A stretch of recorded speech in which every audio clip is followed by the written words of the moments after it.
So what does our rule say? What does it say? We're looking for rules on PLCs, even though it's got the rules from the relay logic also. Uh, what does the rule say? Did you get one, Sheriff? Did you get one? It's right there. Yeah. So I'm going to go up here right off the bat. So what you can do is to see if you can actually connect to your PLC. We got a thing up here at the top that says comms. I'm going to click on that. Now, if you say who's active and go online, what it'll do is it'll go online, but it'll upload any program that's in the PLC. If you just want to connect to the PLC, then you'll use this guy right here, or see which PLC is out there. And this is where you could go and you could connect. If you had a network of PLCs, then this is where you can go and you can select which PLC that you wanted to program or do. If we had multiple PLCs on this network, and there it is right there. Okay, so we're connected to our PLC and we're ready to roll. Most of this has already been done when you get down to the PLCs on the lab. And if you're using the 485, the RS-232 485, and you don't have to do that because that's what we call a peer-to-peer. So it's a computer-to-computer, and you can't hook this up to a network. So this guy right here is not networkable. But you don't have to assign an address because it's only got an address, right? You understand? So. Okay, so what's our first rule?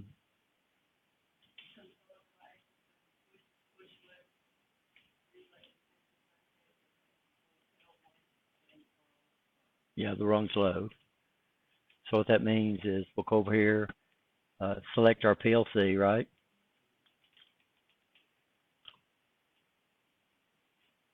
So this is 1100B. And then if we've got I/O modules on it, what would we do next? We'd have to tell it what I/O modules we have strapped to the side, right? You understand that? So this is a step that y'all have never done, but you've got to do that. So you have to know these I/O modules, because if you don't put them on there, you can't address them.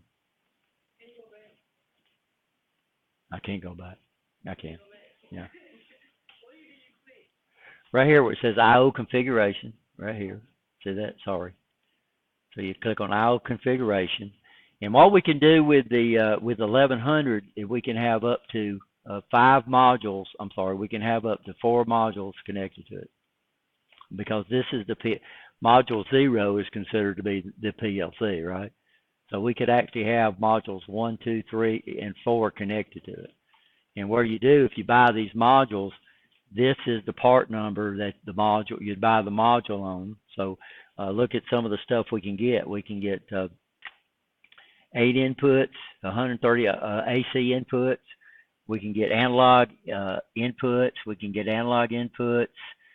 We can get 8 inputs, DC inputs, 6 inputs, 16 inputs that operate off DC. Here we can get a 32 point. We can use a 32 input module for this thing. So that would be 32 addresses on one module. Well, we call it one module, but actually it would have 2 module addresses, because every module is considered to be a word, which is strange. But these are all the different types of modules I could buy for this PLC.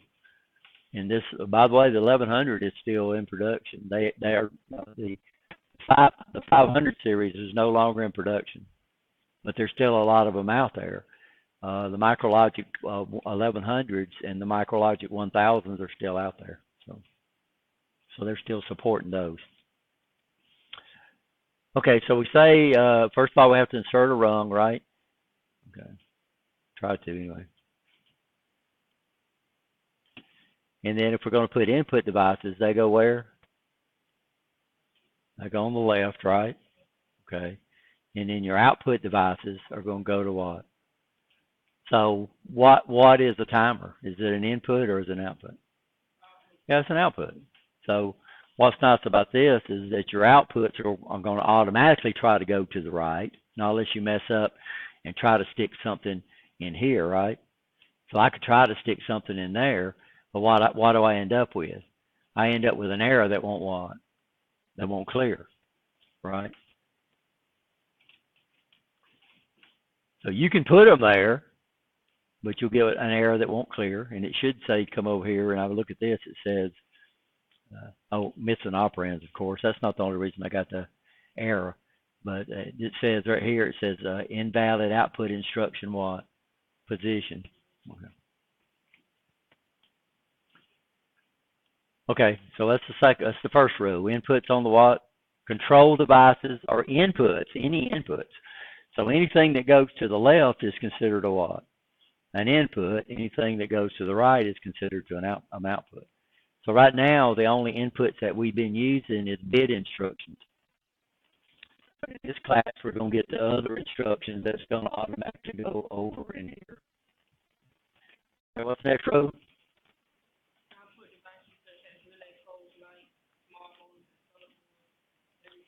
No, not you're using the you're using the relay logic. We're on the PLC logic.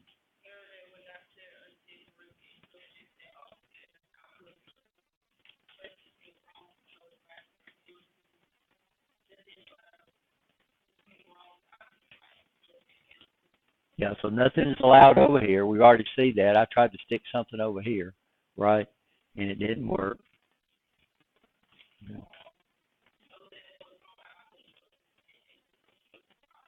Yeah, so some of our output instructions that we're going to look at can't have input instructions if they don't have to.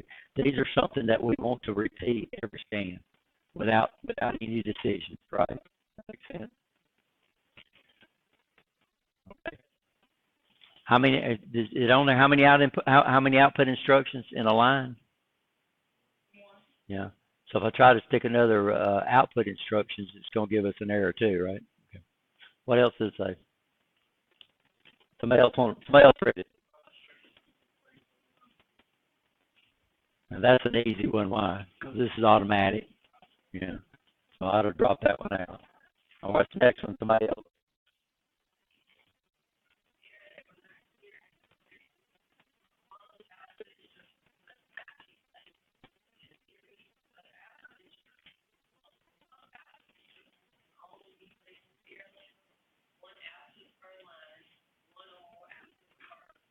Right. Are you okay on that?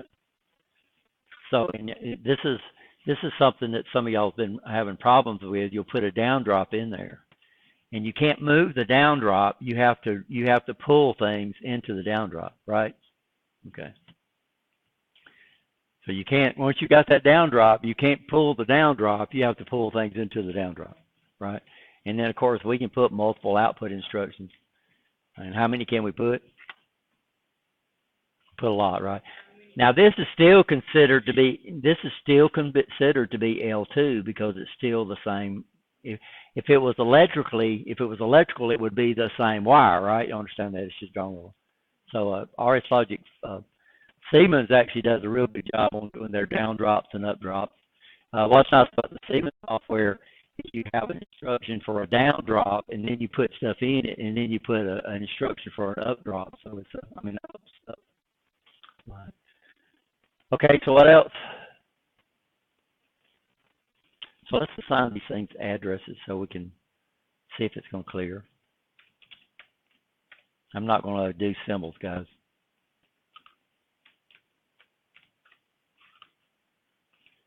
This is a timer. What's our default data file for timers? T4 : and then we put a timer number, right? And B3, what are B3s?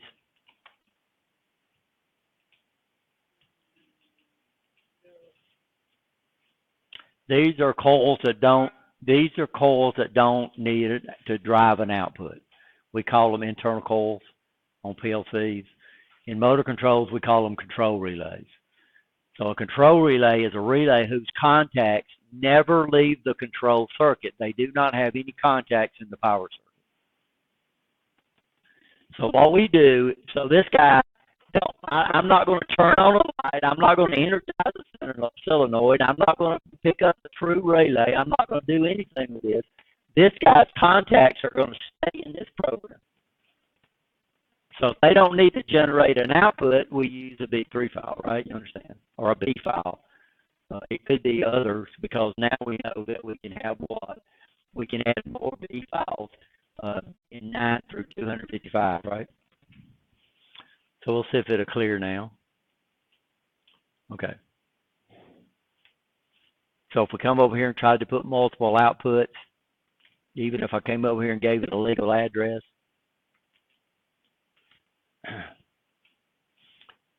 come up here and check my error, it's not going to clear. And it comes over here, it's going to tell me I've got an invalid output instruction position. So it's telling me in what?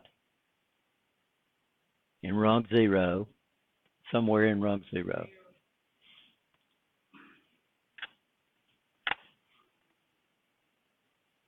Any questions? Huh? Yes, yeah, okay. Oops, why my delete key work? Huh. Okay, what's next?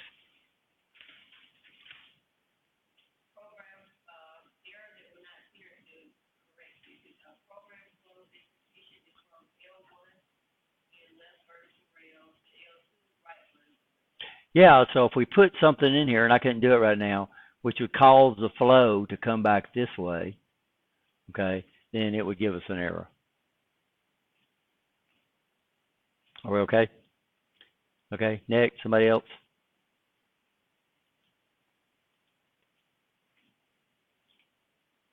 Mr. Green, read one for us, please. I don't know.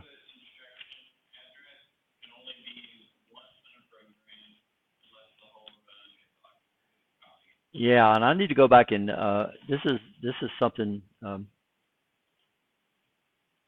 let's see if this works. So I'm gonna come up here and call this input :0 / which one haven't we used yet? Well, we can use the same ones. Y'all know we can use, yeah. Okay. And then I'm gonna come over here and I'm gonna put an output instruction. Now, if I come over and say B3, if I come over here and say B3 :0 / 0, odds are, okay, let's see, we're gonna get a what? Oh my goodness.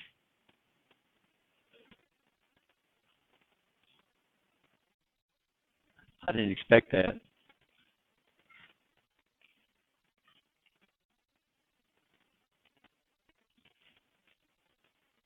It accepted it, didn't it? And I'm using it where?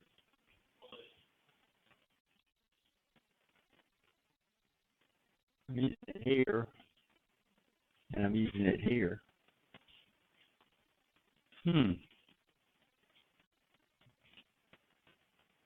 What was you gonna say, Chris?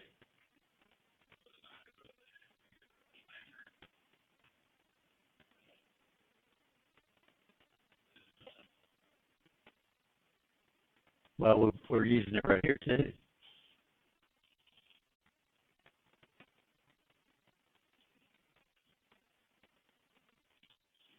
So it looks like what the PLC is doing is it's setting it up as an OR, which means this rung, if this rung right here was true, or if this one right here was true, the D3 would work. So the book is totally wrong on that. Let's see. Let's see if it'll download.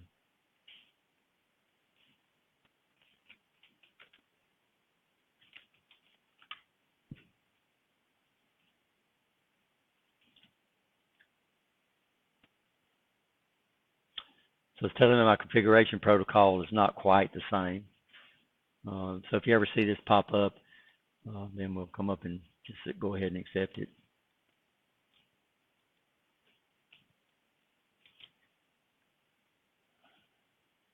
Yeah, it looks like it's fine, right? So 0.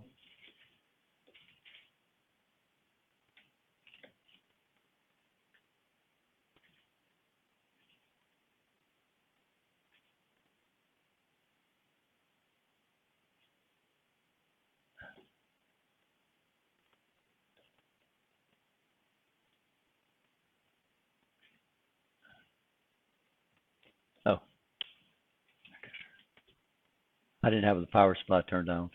So for the switches, 0, 1, right? Oh my goodness.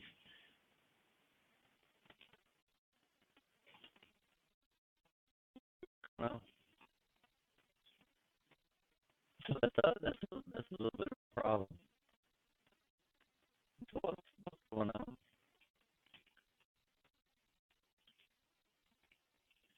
So this rung is telling it's true, and this rung right here is telling it's what? It's false.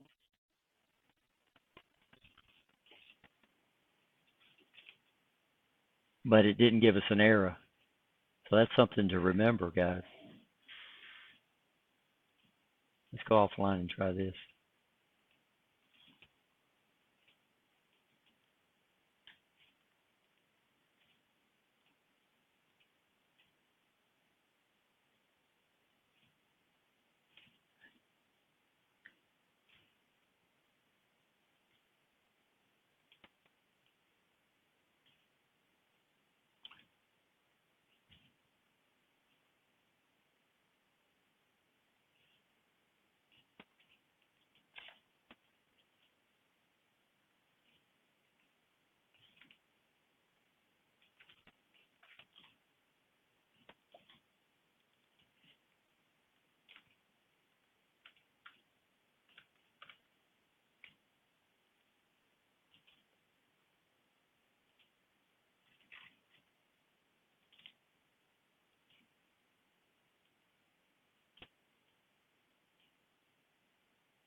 So now this one works because the rungs are duplicated exactly the same, right? That makes sense. So what was wrong with the other one? So this is something you're really going to have to look out for because why? When it checked errors, it said it was what? Said it was good, but when we ran the program, it didn't work because one rung was true, but the other rung that says turn it on, the other rung was false. It said turn it off. So that's a big error that I don't know why they don't check for that because uh, what we used to do is, and this is what happens is that you've got a critical input and you want it to be checked multiple times during the scan of the cycle. Well, you can do that, but you have to copy the rungs exactly, right? You understand that? If the rungs are exactly, then that input would be checked multiple times during the scan. This was a trick that we used when PLCs were in their infancy because the PLCs were not real fast. So the processors in the PLC were not fast enough, and you could literally miss inputs. So what we would do is if we had a critical input, we would do it what? We would put it multiple times inside the program, but the rung has to be what? Exactly the same. You understand that? So the book says you can't do this. You can't, and then you run into latch and unlatch. So the book says you cannot duplicate addresses, right? You cannot use the same address. But the problem is that we have a latch and unlatch instruction, and they do what? They use the same address, right? So it's legal as long as we do what? Yeah, we actually duplicate the wrongs. Why would you do that?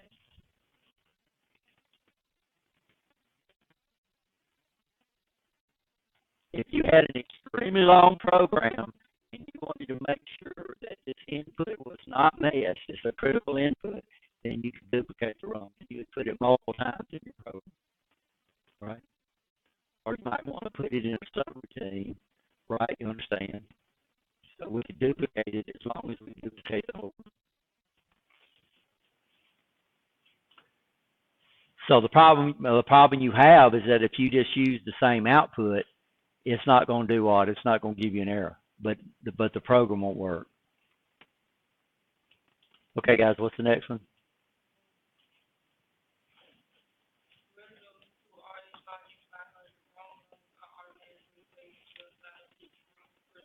Yeah, we don't need to worry about that rule. In fact, we need to drop it out because we don't have any control over these, right? What else?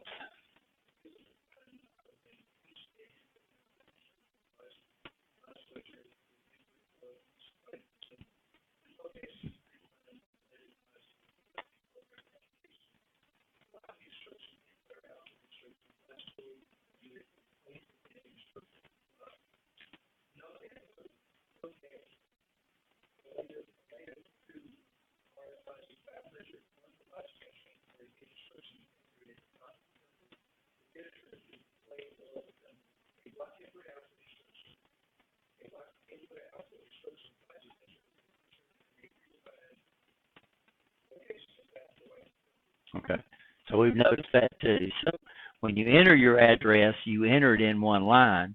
But what happens as soon as the address is entered, as soon as you type entered, then the actual bit address goes below it, right? Okay. Okay, so timers, these are block. This is what we call a block instruction. The address is inside the instruction, right? Everybody okay there? Any more? James, read the next one for me, please.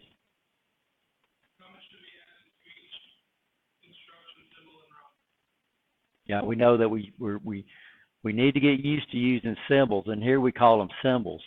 On RSLogic 500, symbols are optional. In all your other new languages, these guys are not optionals, and they don't call them symbols anymore. What do they call them? They call them tags.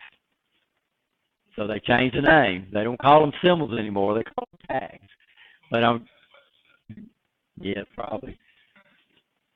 So on your new one, so RSLogic 5000, they don't call them symbols. They call them what? Tags.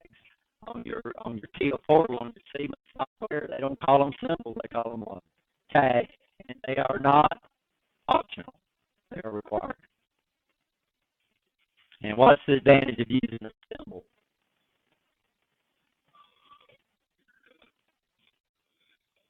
Yeah, or inputs and outputs, right?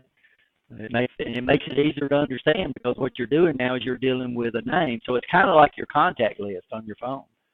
So, I already know my son's phone number, but because I have it in a what? I have it in a contact, right? So now you're calling people not by their number, you're calling them by the names. Now we're going to have to go back and enter all those. You'll know they changed y'all know it's now required to use all 9 digits, right? Did y'all know that? They might have a grace period. So that means from now on you're going to have to dial 205 and then the number. Huh? You have to put in all 9 digits. In the state of Alabama.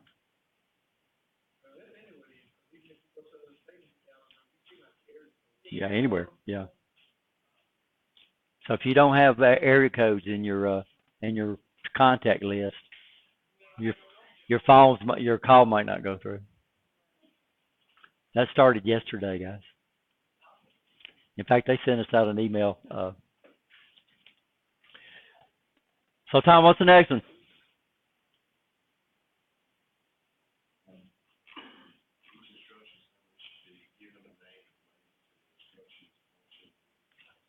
Yeah, and it's just like we said, your phone list. You give it their name, right? You understand? So you need to kind of come up with a name. So when you look at that symbol or that name, you almost know what the instruction actually does. We we had an instructor here. He named his files ping pong, tic tac, and we were doing accreditation, and we're splitting up everything that we had to do. And Paul, his name was Paul. We had to open up every one of his files to see if it was the one we were looking for. So tic tac and ping pong. I've got it saved somewhere so I can not talk about that. Yeah. So whose turn is it? Okay. So that's all the rules. We do know one we got problems with. There's a rule that we need to follow, right? Is that we can duplicate output addresses as long as the what? As long as the rungs are identical. If you duplicate them, You're not going to get an error, but they're not going to work. I need to check that in RSearch at 5,000 to see if it works. We know it don't work in 500.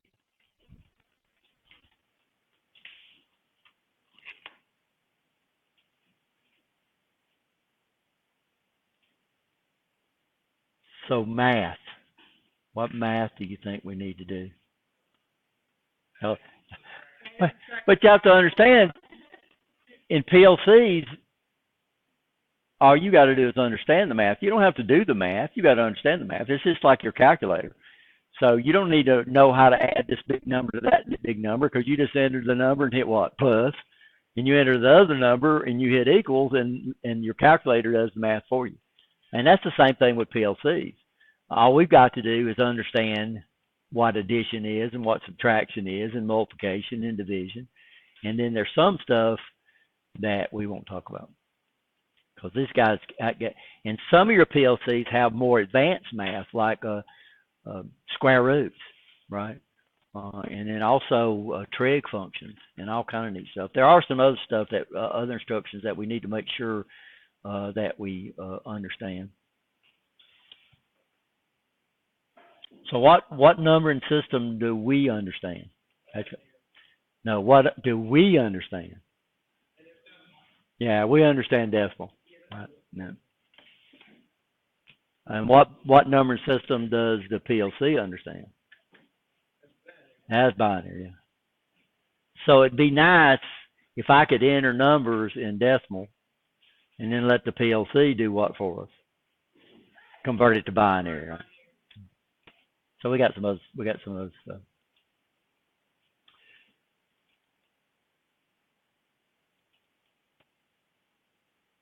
So what chapter is math?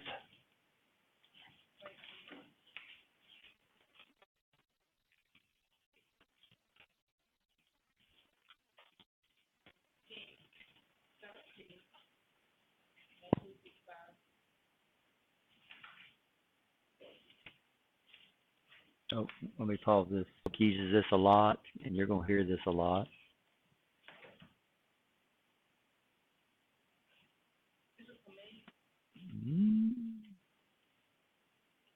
We'll look at this.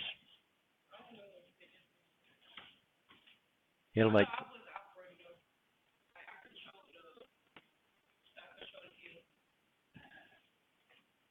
Okay, here's the rules. We already went over those. So these are terms. Program controller. Everybody okay on that definition? An instruction. Everybody okay on that? Yes, no. A program. You understand what a program is?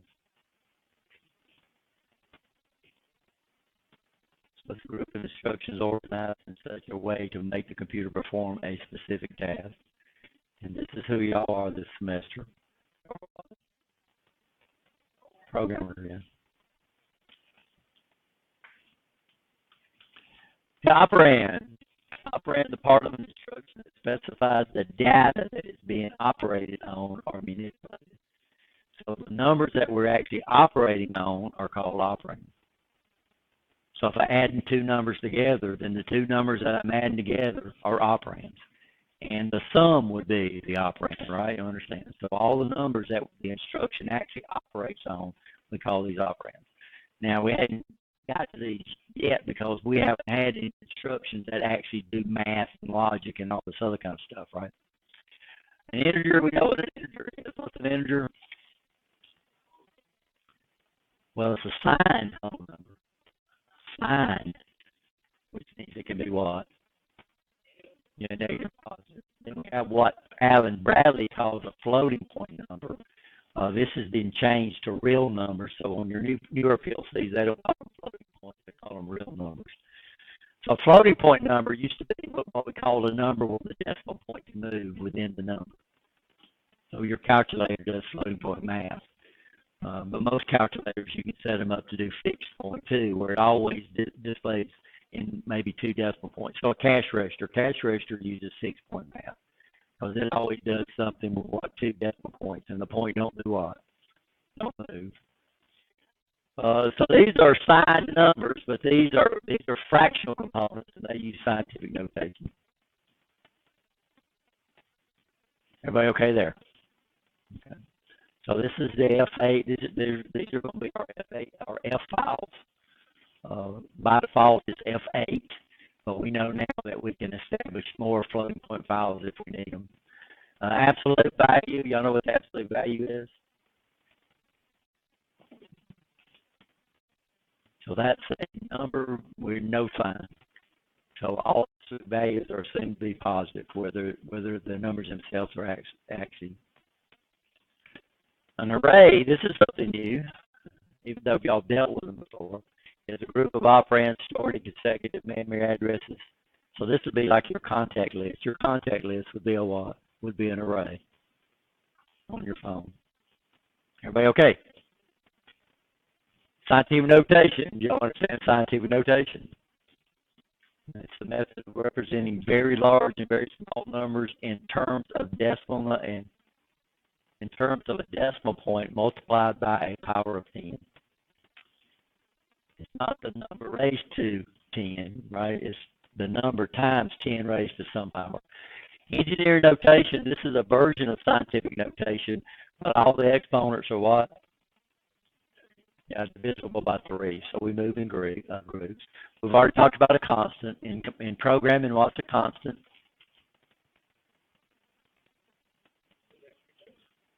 It's a number you don't change without doing what? Without changing the program. Okay. And then a variable is what? Yeah, without stopping the program, it can be changed during the program. And that was where we used that move instruction, right? We're okay on the integers. So integers, if we use a word, then we're 32,768 negative numbers and 32,767 positive numbers. If we use a double word, then we get a minus plus 2,147,000. I'm sorry, 2,147,483,647 plus, and one more positive, right? I mean, one more negative. So we have what we're going to look at this semester is how we can use what we call what they call long words. Are we okay? Floating point. Now, how do they come up with this range? These are extremely big numbers. So plus minus. And now I don't know how they come up with it. All I did was look it up in the data sheets. But a plus or minus. So what we do on scientific notation is we have a bit that's not part of the number that specifies the sign. So what that means is we have the same combinations as we do. So I don't know where these guys right here, but this is 38. But what's the problem with what's the problem with using scientific notation?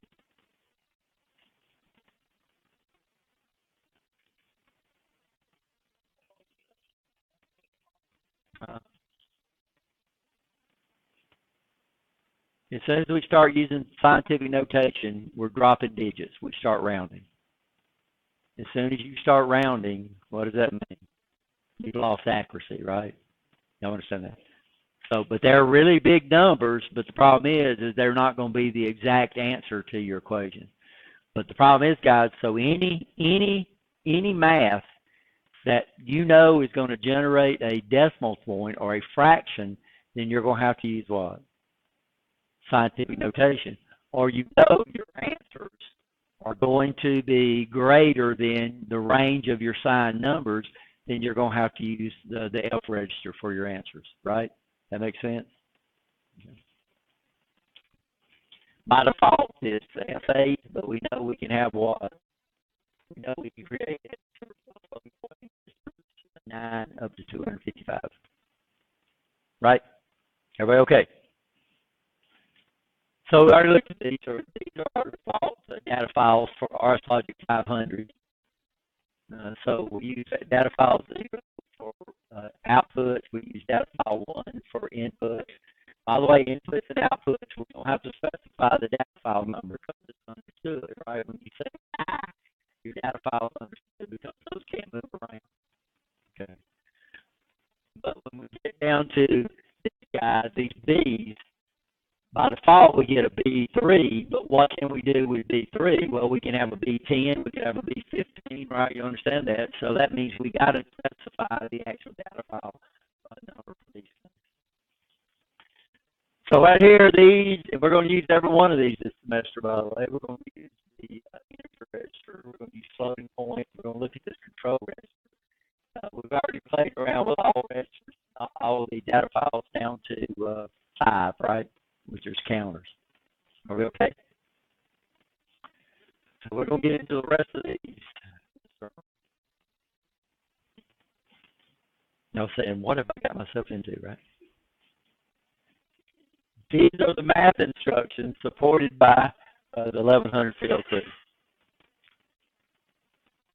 So we can add, we can subtract, we can multiply, we can divide, but DDV, what's that? That's a double divide, right? Understand? So that would be 30. CLR, what can we do with that? Yeah, we can clear. We can clear out any place we want to. We can clear addresses out. Square roots. Scaling is when you have like a linear scale, and it changes as it moves, right? You understand that? CPT, absolute value. So this absolute round, generate a round. We do this a lot. This would be for analog output if we had one. A lot of times when we start these big motors up, we don't want to start them what we call across the line because these motors pull a ton of current and they create a ton of horsepower. So if I had a 5 horsepower motor that was running a 5 horsepower load, that thing, when we started it, that sucker could generate 6 to 8 times its rated. So instead of generating 5 horsepower, that sucker might try to generate like 40 horsepower. And what could that do? Well, that could shear shafts, that could strip gears, but I need to run a 5 horsepower load, right? You understand that? So most of these times on these big motors, we don't start them up across the line, we ramp them up. So we don't start them real fast, we start them slow when we ramp them up, right? To do what? To maintain that horsepower. And basically the horsepower would be constant, so which is pretty neat. So we could generate around. This guy right here, absolute value, what's the absolute value? Yeah, it's the number. It's the number without a sign. It's a simple positive. This guy right here is super cool. This guy right here, we can actually enter a math equation using this guy right here. So what we can do is having all these different blocks, each one of them do different things. We could actually just enter the equation inside that instruction, and it would do that equation. Then we get into swap. So what can we do? We can swap operands, so we can swap them. So we can take them from here and put them over there, right? Which is pretty cool. Yeah. So no, not the operations, the operands. So I could take one operand here and one operand here and tell my PLC just to do what? Just to swap them. Then we get into our trig functions, arc sines, arc cosines, arc tangents. And then these are the arc that has those signs. And these right here would actually be the actual cosine. We have natural logs and we have common logs. Natural logs, we use natural logs for anything that moves in a slope that's not a straight line. Common logs are to the power of 10. So common logs, so the common log of 100 is 2. The common log of 1,000 is what? 3. The common log of 10,000 is what? 4. So all a common log is what 10 would be raised to get that number. And those common logs. And you take a common log and multiply it by 10, you get something called a decibel. You've heard of a decibel? dB. All it is your common log times 10. Sine, cosine, tangent, and what's this bottom one there? Go ahead. No, this is right out of the data. This is right out of the book. What I'm trying to show you is the PLCs have a lot of more functions than what they cover in the book. So if we just had what was available in the textbook, that would be a lot of math. So this is about the math we have to do, right? Yeah, and we can do exponents, but I can't do exponents with instruction. I would have to do exponents with yeah the compute. It's a record. No, we do it the week before because I don't know how far we'll get. Wow, they already up there.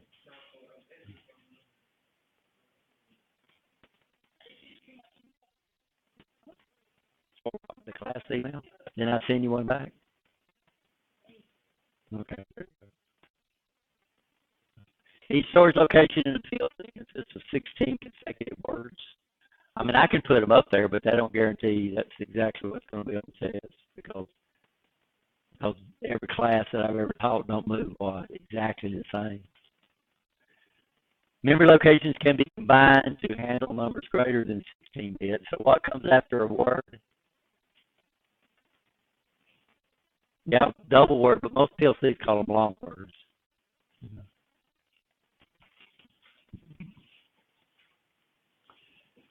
So everybody's okay here, right? So a bit is what? So we're doing a lot of review. A bit is what?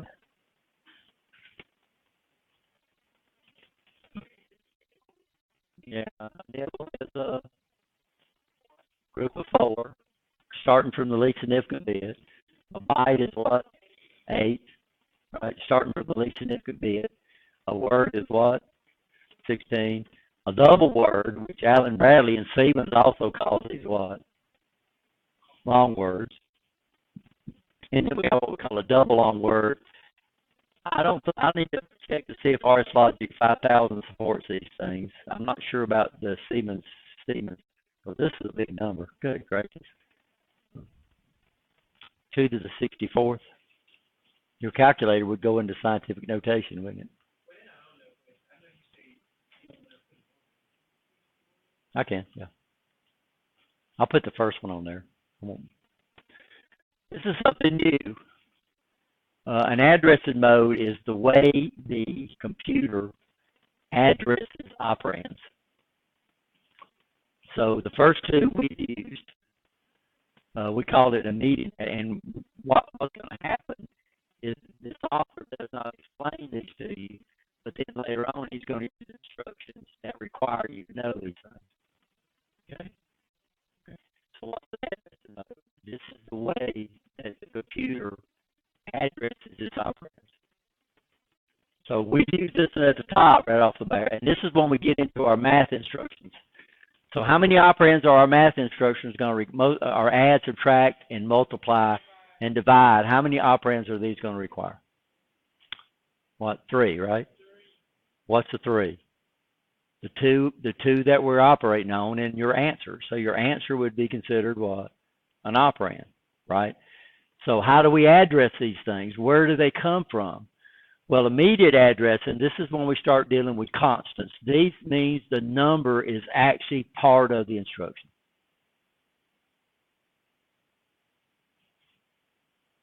And then we have what we call direct addressing. We haven't used this one yet, but what we do is we specify the location of where the operand's at. Everybody understand that? So if I was going to say an add instruction, then we have 2 operands that we add together, by the way, right? Well, in my instruction, I might come up and say, I might say N7 colon 18 for my top number. I might say N7 colon 19 for my second number. Right, you understand? So here, these are not the operands. I'm saying, okay, go out into that data file, N7, get what? Get location 18, bring that in, add it to what's in what? Location 19, and then we're going to have to store the answer somewhere. Now, what's N? This is for what? What type of numbers are these?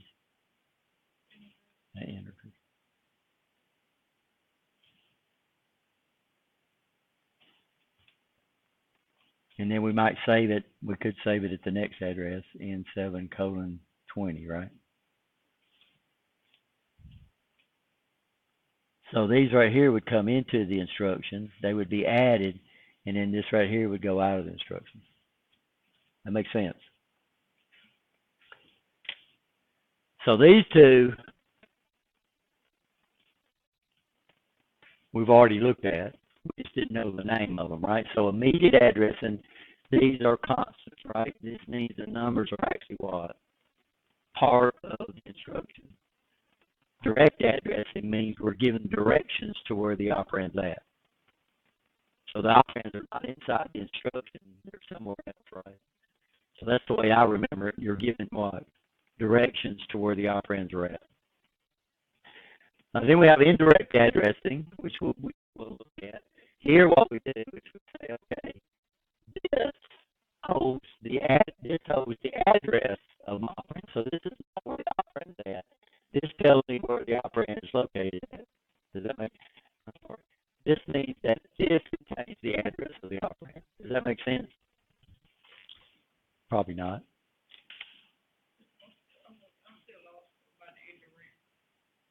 Well, we haven't got past it. We're still in the indirect. But you're okay with these, right? These okay? These make sense? Are we okay? Okay. So over here, this contains the operand.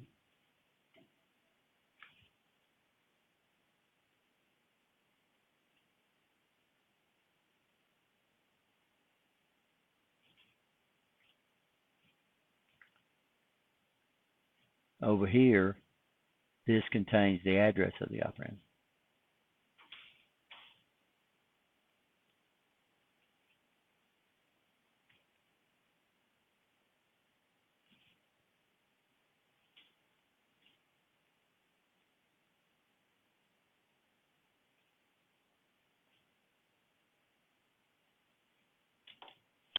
So here, the operand would be located at N7.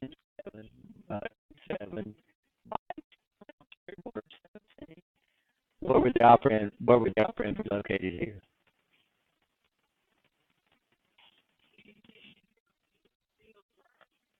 Well, we don't know.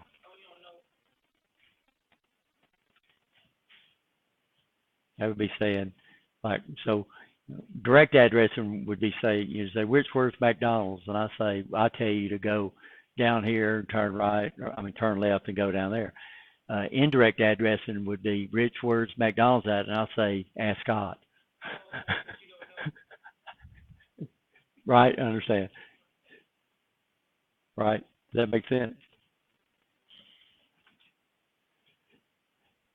Now this one we're going to use, it's called index addressing.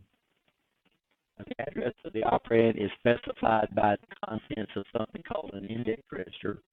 It's going to be the S24 register plus an offset, which is, so this, so if I'm specifying indirect addressing, I'm going to use brackets. If I'm specifying index addressing, I'm going to use the hashtag on my address.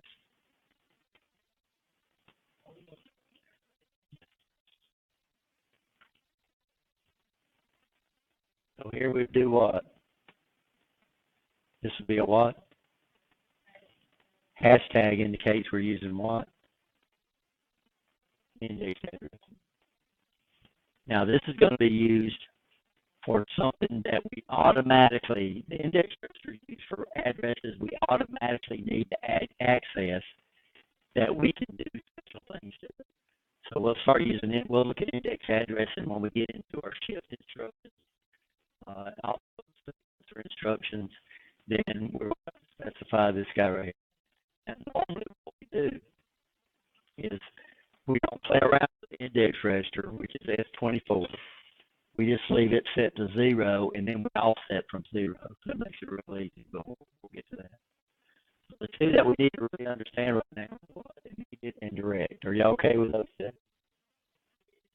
This one we're probably not going to use. This one we are going to use when we get into some more advanced instructions. This index addressing.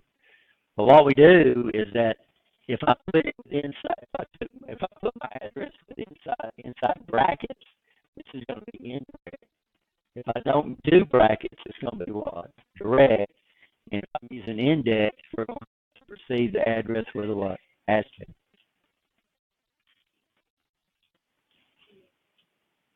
That might not make sense. But that's the way we identify these addressing modes.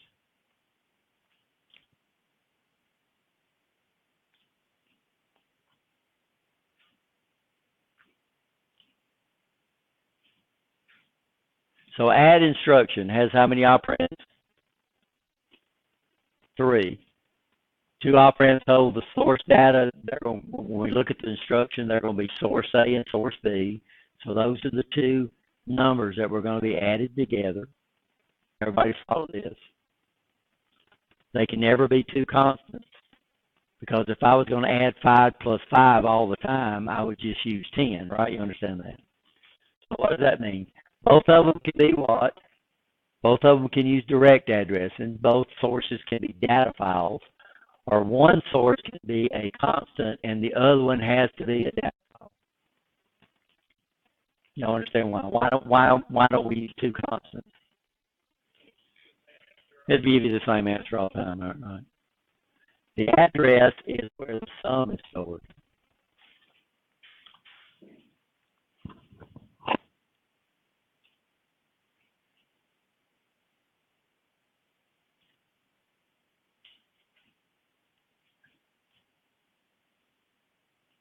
Oops.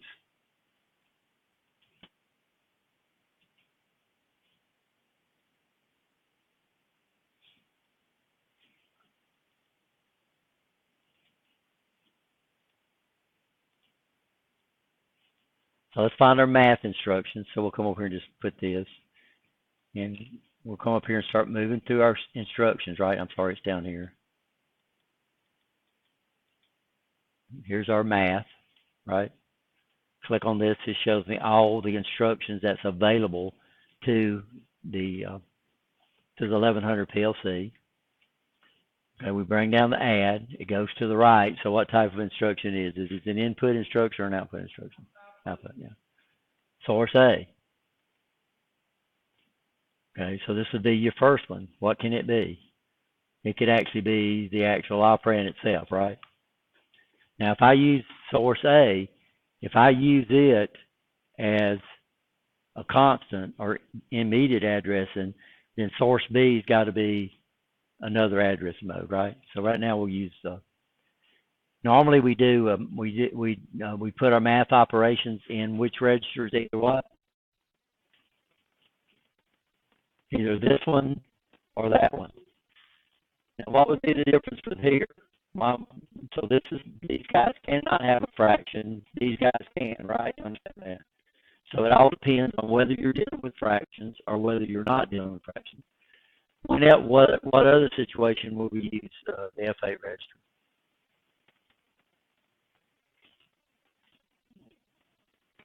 If we know our sums are going to be greater than what? 32,767, right? Or a minus 32,768. If we know we're going to be dealing with numbers greater than that, then we'll use the F8 register for. So where y'all want to put this at? We'll put it in 7, colon, what? 3. Okay. Okay. And then where we'd want to store it at? Probably store it in, since it's numbers that we're dealing with, we're either going to put them in N7 or we're going to put them in F8. And then I'm going to have to put it somewhere. So let's put it in 4. Okay. So what are we using? We're using 3.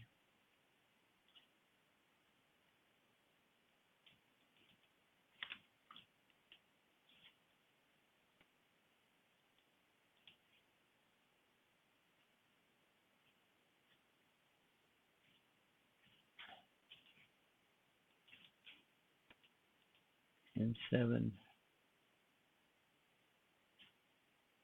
Okay, I'm sorry. N7.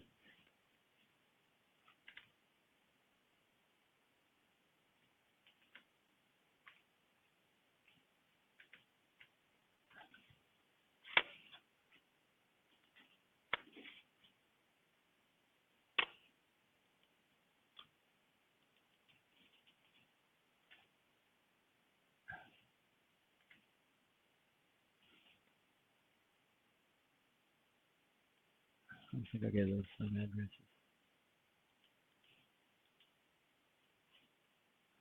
It said it works now.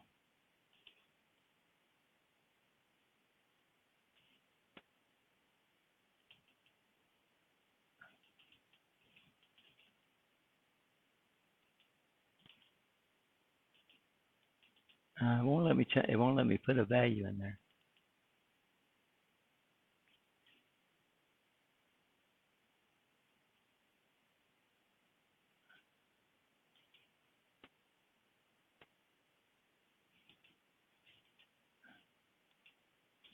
Guys, I don't know what I'm doing wrong.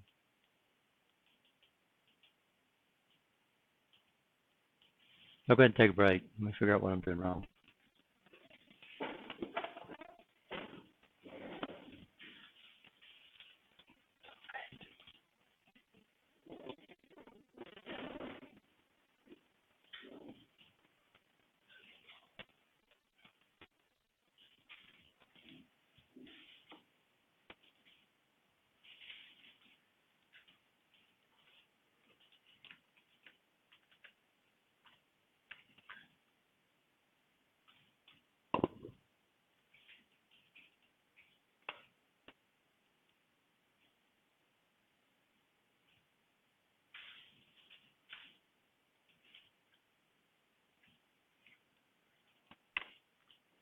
Oh.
June 7, 0, 0, dot,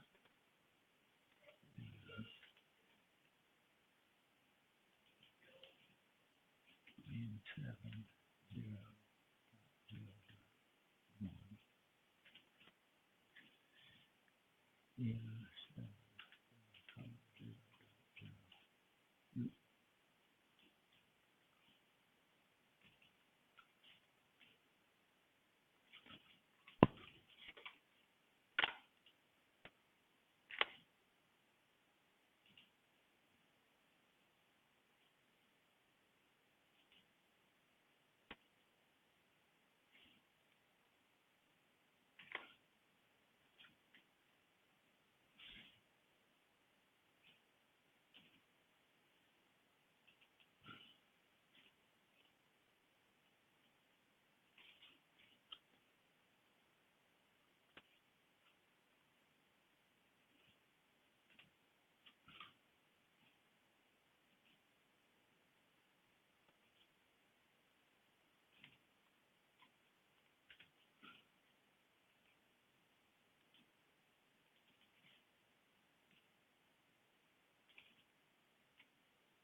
What class you talking about? Yeah, I don't know what we're gonna do about that class, guys.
Okay, guys. I don't know.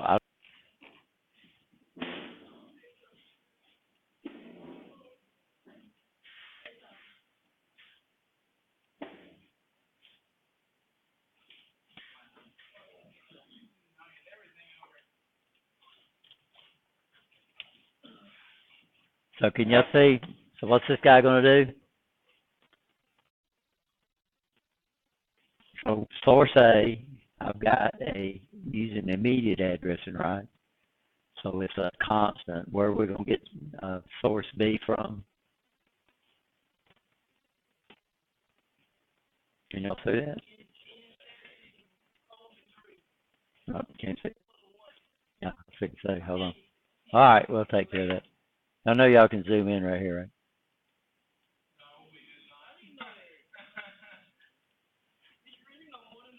I hope so. Can y'all see that now? Okay. Y'all see the little arrow up there where it says plus or minus? Magnifying glass up there. See it right there? Of course, what happens if you get more stuff in here, it'll start doing weird stuff. So you might have to shrink it down. So I'm using immediate addressing for the first one, right? And that's 100. I'm getting my second operand from where? N7, 1, word 0. And then I'm starting my second one at N7, 2, 0, right? Element 0, right? Okay. Now what we can do is, in what addressing mode would BB? Would BB. So this is immediate. This is what? That's direct, right? Yeah. Yeah. So what I'm going to do is I'm going to come over here to my integer register. This is what I couldn't understand a while ago, why I couldn't do this, because it didn't show me my elements over here. And since we haven't put anything over there, I'm going to come into element 1, and I'm going to put 300 there. I'm going to hit enter. Okay. So what I've done is I've manually put something into the second word of 0, right? Everybody understand that? So when I close switch 0, we should see this guy right. So I'm going to add 100, 300, and what does my answer come up with? So let's see if it works. Yeah, all this is add. So I'm going to close switch 1, or just touch switch 0, I'm sorry. You know, see it?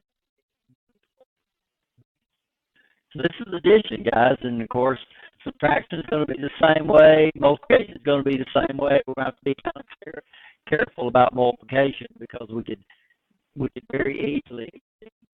If I'm going to receive them, then I will be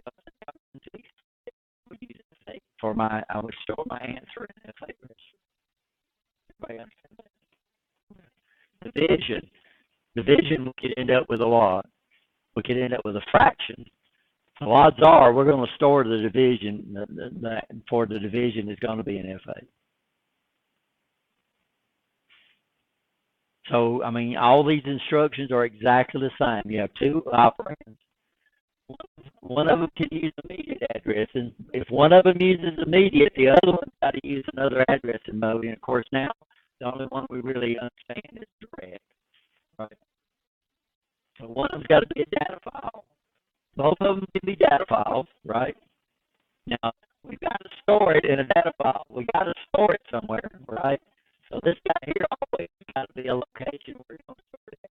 And it's either going to be what? N7 or what? FA. So that's your numbers. Numbers usually go in N7 and FA. Even though you can store it. You could literally take the output and store it. You could literally take this and store it into an output. Now, this is just math. So what we would do is somehow this is not going to change, but somehow this right here would change. Okay, you understand? So we just didn't do that. I could use a move instruction, right? Or I could have the results of another math operation, and I could store it in N7, and then I could turn around and do another math operation on that one. So this right here is going to be a variable. I just put something in there because all we're doing is just one instruction. Does that make sense? And we would never use what? We'd never use two constants. We'll never use in immediate addressing because that would be. I don't think you could get an error. We can try, but it would be stupid, right? Why? Well, no, it would always give you the same. Why would I add? That would be like your calculator only adding the same two numbers all the time. So no matter what you did, it would only add 5 plus 5, right? And you couldn't enter anything else in there. And what good would your calculator be? It wouldn't be any good at all, right? I understand. So I don't think it would give you an error, but it would be a useless instruction because you'd always get the what? You'd always get the same answer. So we can use direct addressing for all three of them. We can use immediate addressing for one. If we use it for immediate for one, we got to use direct for another addressing mode. But right now we'll say direct. And this guy right here has always got to be another addressing mode besides immediate. So right now we'll use direct. Right now, if we just play around with this, we can turn up register and we can check whatever number. So I can come here and, you know, I could come in here and make this 1,568, right? I'm gonna tick hit enter, and then when I close my switch again, it'll just do that math, right? Right here, input 0/0. Yeah, that's just a normal switch. But that could be any input instruction that's causing this to come true, right? You understand? We're going to get into some real powerful instructions inside this chapter. It's called these compare instructions, where you can say, okay, if this is greater than this, or this less than this, or if they're equal, then you can make the rung true. So we're just now switches. So all your methods, well, not all of them, your add, your subtract, your multiply, and your divide are just like that. We have three operands. We have a source A, we have a source B. These are the two we're doing math on, right? You understand? Now, addition and subtraction, source A and source B don't make any difference. And even multiplication, 3 times 1,000, you get the same number as 1,000 times 3. But we're going to have to figure out on the divide which one is going to be the divisor and which one's going to be the dividend, right? Because if we get those reversed, then that's going to be a problem.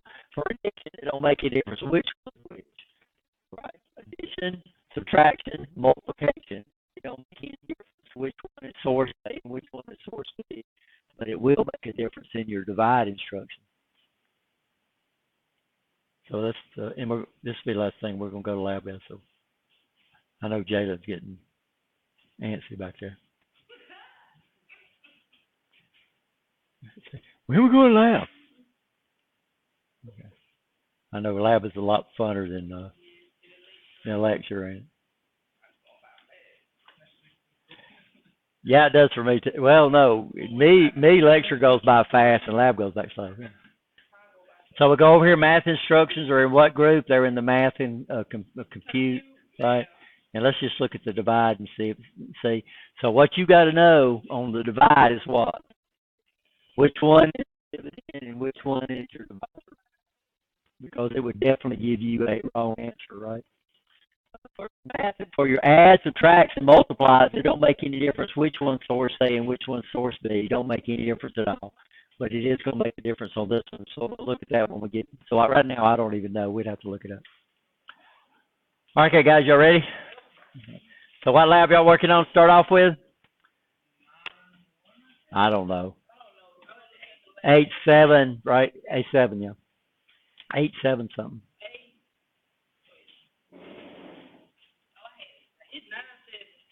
It's 9-7? Okay. All right, so we're working on 9-7.